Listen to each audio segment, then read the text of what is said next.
There we go.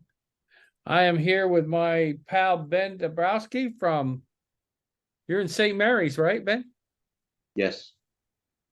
In St. Mary's, Kansas. He's a comedy friend of mine, and we're going to go ahead and talk to him here on the Public John and find out a few questions and let him tell him a little bit about himself and what he's going to be up to and what he's been up to. Before we do that, Ben, we do have a sponsor, and I want to go ahead and mention him while we can. That's my friend Dennis Ingraldi from Vineland Realty Corporation in Vineland, New Jersey. If you're in that New Jersey area, which quite a few of you are, his office is at 634 East Landis Avenue in Vineland, and his phone number is 856-698 856-690, let me correct that, 9482.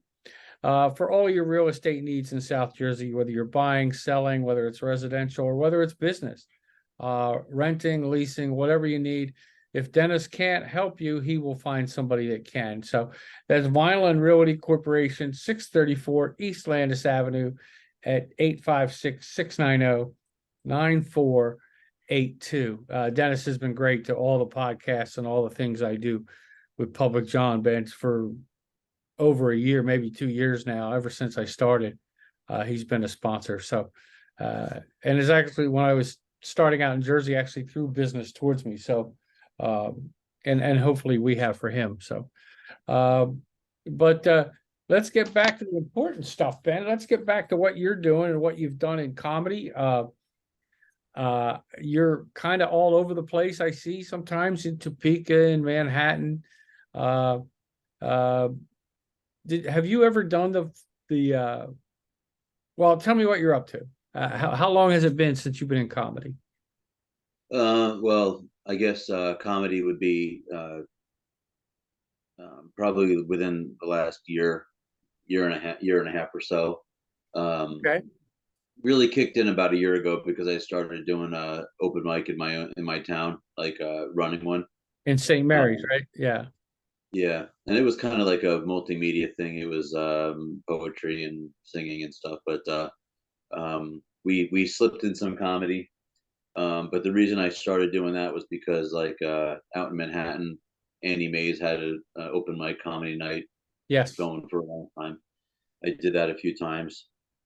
There was one um, at the campus out there in Manhattan for different stuff too. So I guess Okay. the first time I started like thinking about performing and doing stuff in front of a crowd was probably in the last around right before the pandemic, a few years ago, and Right. then everything went dead, and then after it started opening up again, I went back to Andy Mays a few times, and then they kind of closed down. So, but Yeah, they so stopped then the comedy. I guess the host there uh didn't couldn't do it. yeah, And they at that point they wanted to discontinue, I think, for a while, supposedly take a hiatus, but and then I just been finding them in Manhattan and Topeka, right. um, places to go out, and specifically comedy ones. I mean, we've been finding more and more of those.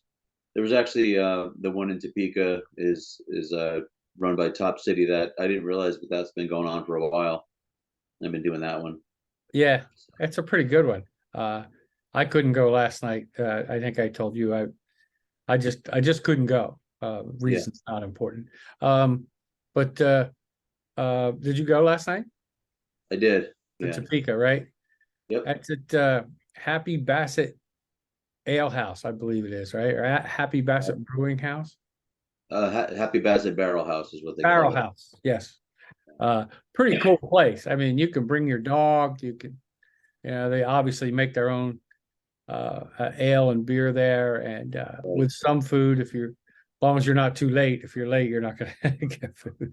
But Yeah, it's that's a good. pretty low key place and gets kind of a diverse audience, and you never know. Like with any open mic, you could get anywhere from, to me, it looked like 10 to 40 people. Yeah, and it's been pretty packed there, and other times it's just a couple of people. So it's a good regular experience. And then the other thing I started even getting into like looking for comedy shows I didn't even know that that was going on. But there's other, kind of local touring comics that go, do shows in Yeah. other places, and there are places to go out and watch people perform, and Yeah, it's there's one tonight that I didn't know about, and supposedly I just literally found out before we came on the air. I got a message that I won 2 tickets, and they said they notified me last week, and I never got it, and of course it was tonight, and I went, I can't now. It was like half an hour from the time they told me in Topeka. And I'm like, ah, and is that that looked like a pretty good one. So is that the one at the Foundry? no, it's oh, I can't remember the name of the place. Ed Davis is hosting, I think. Teague is there. Juwan Wheat's there. Malik Elamine is there. So it's going to be a nice show, just those four. So, but I didn't get word until, like I said, half hour before you and I were set to go to record. And I'm like, oh, yeah, I'd never make it. So, So then, aside from open mics, doing the open mic at the Happy Basset, the organizers there uh, gave me an opportunity to open one of their shows. So a few okay. months ago, I was at the Foundry with them, and that was kind of nice to be part of like a lineup. Yeah, it is. It's a lot of fun. I did that for them as well a couple Yeah, months ago in January. So, and that's a lot of fun. Plus, they hold a contest every quarter, every 3 months. right. Um, so I've been in a couple of those, and they're more of a show based thing too, and it's a nice crowd they usually get. So at the Hmm. Foundry, same thing in Topeka. So Yeah, I did find that it's nice being up in front of people who are there to hear the show. Sometimes at open mics yeah, you never know who's listening, yeah. but You don't know who's there to hear music. You don't know here if they're there just to see their friends.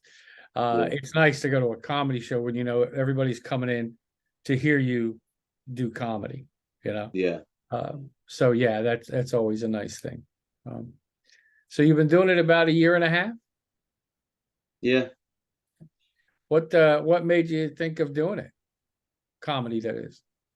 I've always been a fan of comedy, and even not just the art form, but specifically stand up comics. Um, I've always kind of just like have a natural humor around people, and can always get a laugh. And you never really know if that's going to translate into any type of performance. But um, let me think. Yeah, what happened was when I was doing the open mics at the campus there, um, K State is the one in Manhattan. Right. Yeah. um, KC. I wasn't sure if you were talking about that one there. I know there's another one, MCC there, another college there as well. So I yeah, wasn't sure which one. we did. So the first I had done some songs, and I think I read some poetry, and then I just tried a couple of jokes, and it went over well. So that's when I just started saying, hey, maybe I can give this a shot. I hadn't. I'm not really. I've never been like a very outgoing, public performance type of person. Right. Um, I guess playing guitar and singing, even though I'm not that great at it, I can put it together. I can do that, and then but there's something very vulnerable about doing comedy that you don't really think you can get through it. But I started doing the open mic in my town, Hmm. and I was just trying to give people in town like a an opportunity to just be creative and to perform. But Yeah. it didn't really. It went really the first time we did it was amazing. It was a big show, and then it just kind of dwindled after that. But I kind of got the bug for standing up in front of the mic and telling people things and seeing if they laugh. So I wonder if Ben, if it would work there every 3 months or so instead of where you were doing it almost what, every week?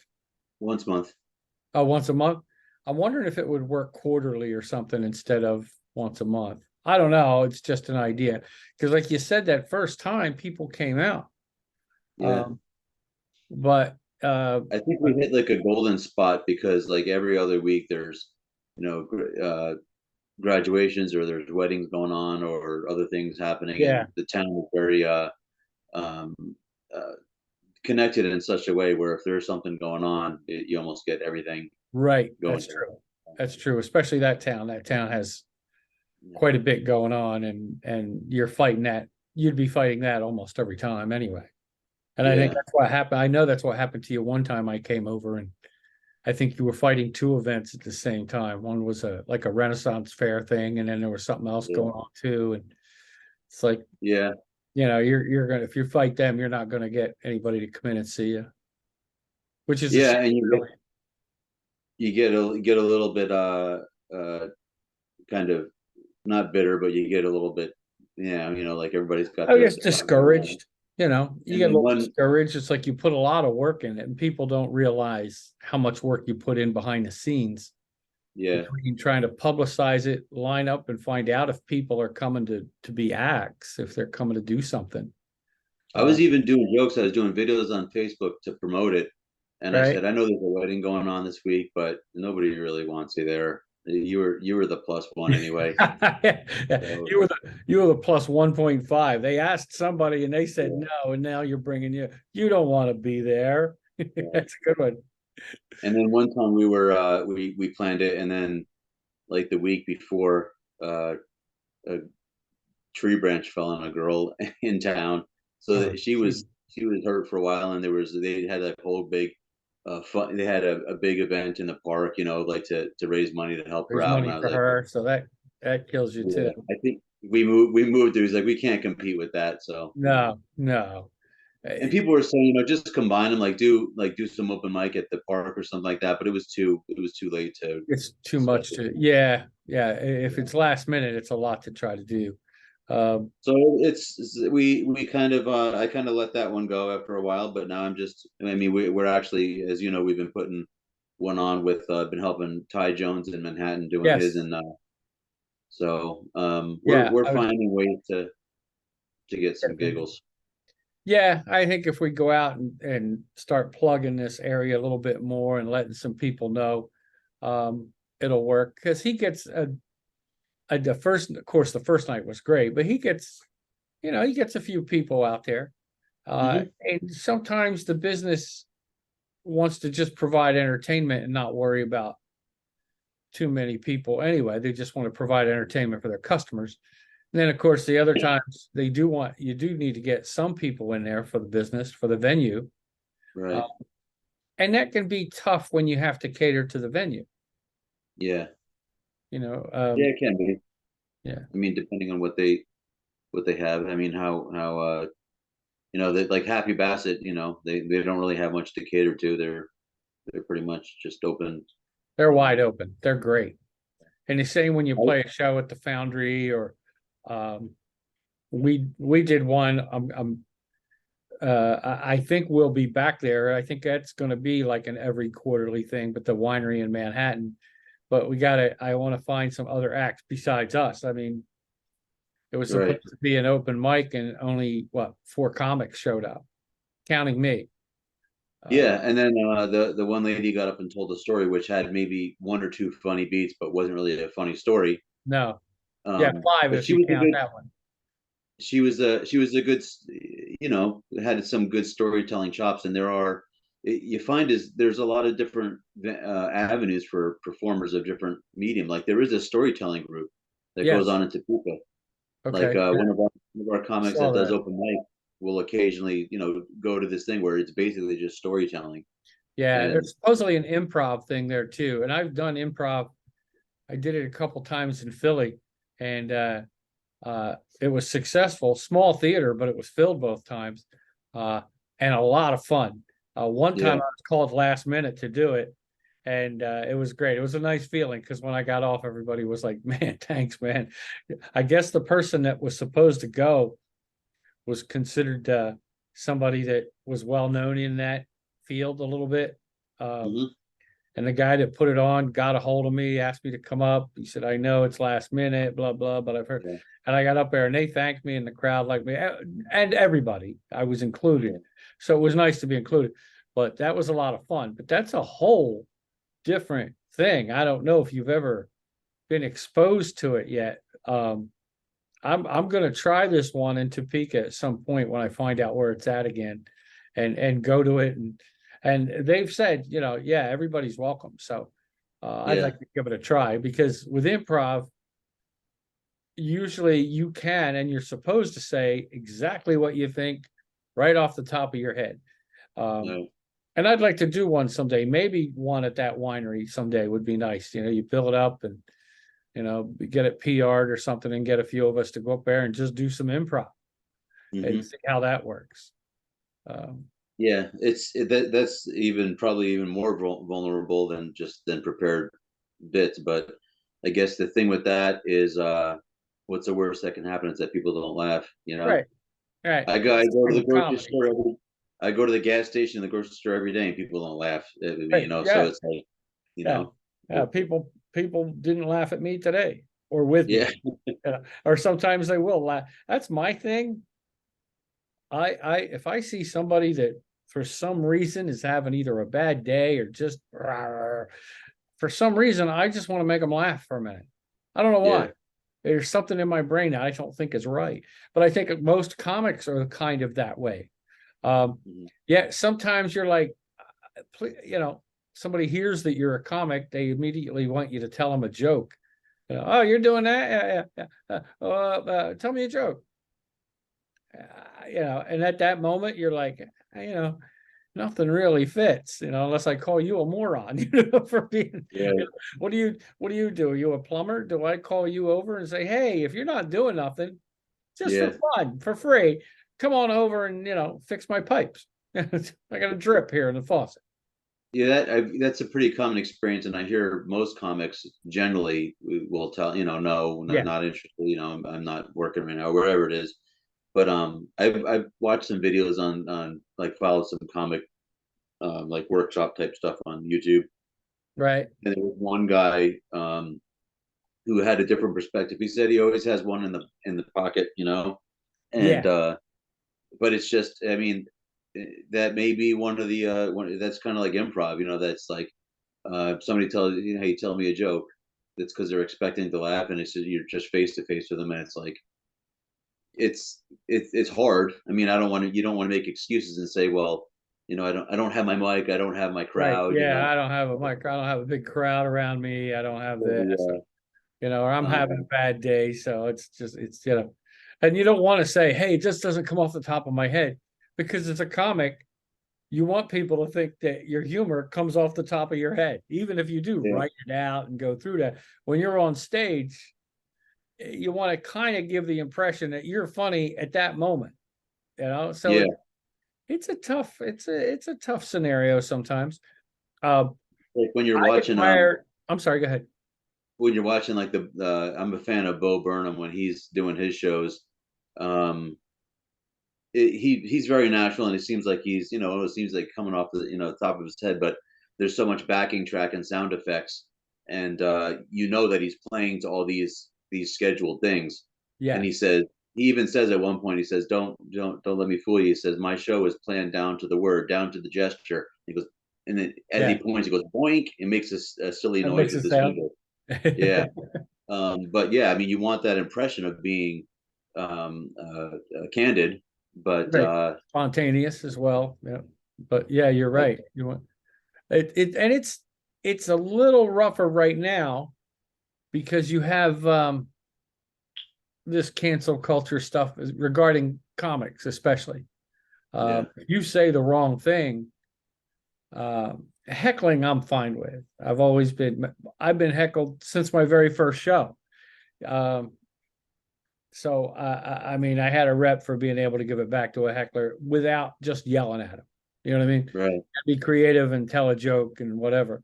But so heckling doesn't bother me.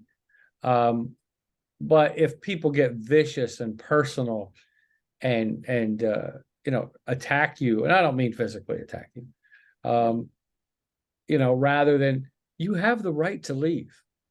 If you don't like a show, you have a right to leave. Or if you look on the bill and there's a comic you don't like, you don't have to go. Right. So I mean, humor is subjective. But what people don't realize, and you've alluded to it, is that if you're a little bit introverted, you might not feel comfortable getting up in front of people, but yet your need to be funny and make people laugh, your need to make people laugh is overriding that. But that people realize that takes a lot of work for somebody that's introverted and doesn't really like speaking in public. But you're letting that fact that you do want to put a smile on people's face and make them laugh is kind of overriding that fear. So I give you credit. That's a lot. Let's face it. We know I could talk the needles off a porcupine. I don't have any problem, doing public speaking, and have done it in different occupations for years. So comedy was, I don't want to say natural, because you got to write. People go, oh, you'd be a great stand-up when you're telling jokes with your friends. Well, maybe not, because you really got to write material and hone it. And you know that. You've been doing that. I do. Great. Everybody's kind of got a different method, I guess, but I tend to go off the cuff more than I should. I feel like I perform better and I get a better reaction when I am a little bit more planned, but I'm just a little too lazy to sit down and kind of, be map it out, meticulous. time it out.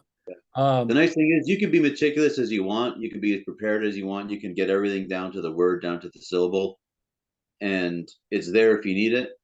Right. But if you want to go off script, you can do it, Yeah. And there are people who aren't, and I've seen professional comics who aren't comfortable with that. I saw one at Dangerfield's. He was the headliner, and he makes a few bucks headlining, and I'd seen him a couple other places before. He was doing the same exact set. And like we said, scripted. Of course, we're in New York at Dangerfield's. I opened, and then there was a headline. I opened, there was an act in between us, and then him. Myself and you'd call it the featured act, I guess. We both got laughs, and he was getting some, and then as soon as somebody's cell phone went off, it threw him off completely. And then I realized, I saw who the guys were, and I knew them. It was two older guys. And it went off like it was a text tone, apparently, but it was a long, louder one. And then a couple of minutes later, it went off again, and he got mad and literally was like, you know what? If you people can't shut your cell phones off, then you're not here to see a comedy show, and walked off. That's one thing they teach you in Comedy 101 and Stand-Up 101. You don't walk off, even if you have a heckler. I mean, if you're getting paid, like he was getting paid for a 30-minute set, and he walked off in 15 minutes. The host went back up and killed a couple minutes, then looked at me and the other guy like, could we fill some time? You could tell from the look, and the guy walked out the door. Now, if he got paid ahead of time, I know they tracked him down, but usually you don't. Usually you get paid the end of the night. So he did a few minutes, and then I nodded and the feature guy nodded. So we went back up and did a few more minutes each. I did about 10 more minutes. The other guy did 10 or 15 minutes. What was really cool was we got some money at the end of the night we didn't know we were going to get. I guess they split up his pot with us.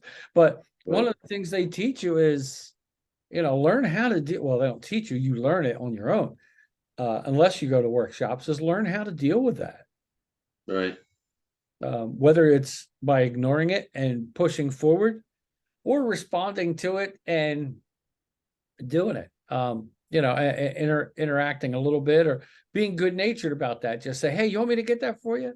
Or I have a line where somebody's phone will ring. I'll go, hey, that's probably for you.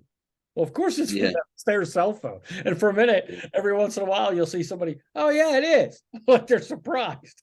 Well, it's your phone, jackass, but I don't have to say that. Everybody gets it. So, I mean, learning how to deal with those things, you're right. It's just learning how to deal with that. And I think being good natured about it, And I've seen you. You hang in there sometimes, and I think it's great. I think you get to your stuff, and you make it so people need to listen to it. You know, they got to listen to that background sometimes before they hear the real good punchline. And you're making it worth it, I think. And I did notice too that like when you start off, you get kind of nervous and you forget where you are, and the more nervous you get, the harder it is to remember. Yeah, But you can go off. I've been learning to use pauses a little bit more and just kind of allowing myself to collect because the brain comes back into track, you Yep. know, and you remember where you were. Yep. Just give that space. Yeah. And sometimes when you get a laugh, it's good to just sit on it for a second and let Yeah, them finish laughing. And sometimes somebody will go, oh, this is what he said. And they'll be like, oh, crap, you know, and then so yeah, sometimes that works too. The only thing we all have to do, and I know I have to do it sometimes, is the practice part in front of nobody. Um, yeah. is something that I've upgraded. I don't know what they're talking about. I don't know if you can see that message, but No, no messages. okay, good. It says the meeting's going to end in 10 minutes, which is fine because we've been on for a few minutes. Yeah. So tell me who your One thing favorite. that I'm sorry, go ahead. one thing I've appreciated too is like when you're doing open mics, and there's people there that are just there drinking or hanging out. Right, I'm always kind of seeing it as a challenge. Like, what can I do to get their attention, right. rather than just like, and there was you were there a couple of like the when that lady was doing her bit from the military, right? Yes. Um, and she called out that, The hey, one in Manhattan, right? Yeah. no, this was in Topeka, but I know. Yes, in Topeka. We're supposed to do a show with her. there was a lady, there was a table of guys just talking and making a Yeah, lot of noise, she and handled she, that great. yeah, so it's kind of funny. I mean, she pretty boldly just kind of blew it out to him. It's like, hey, whatever. But Yeah, it's kind of that's interesting to be able to turn those people that are not there for the show, to catch yeah. their attention. Like, Um, what's going on up here? yeah, and I like how she got him because she could have just blown through that. All they were was loud, a little Yeah, obnoxious, but they weren't directing anything at her, but it was inconsiderate right. to not just her, but to the rest of the people there watching the comic. So Yeah, I like the fact that she addressed him, and I've done stuff like that, and she addressed him good naturedly with a joke, yeah, put him down a little bit, and that's fine. I mean, they're already being inconsiderate. To me, that's carte blanche. You can go at them a little bit, and she did, and suddenly their volume went down, and that was great, and the rest of the crowd loved it. So yeah. that's what it can do for you. Um, It was a good moment. So it was a great moment, and we know somebody that was at a show. I'm not. Were you there the night Jessica won this girl named Jessica Hope won a contest in Topeka? I think it was January's. I think that was when I was in. Yeah, And there was she's telling a joke and she won the contest, and nice crowd. And she's telling a joke about her boyfriend, who we didn't know. He was there with her, but we didn't know who he was. He's back at wherever they were sitting. And this intoxicated guy goes up and stands next to her, and everybody thought that's the boyfriend. all right. I And know she I did. played Yeah, it.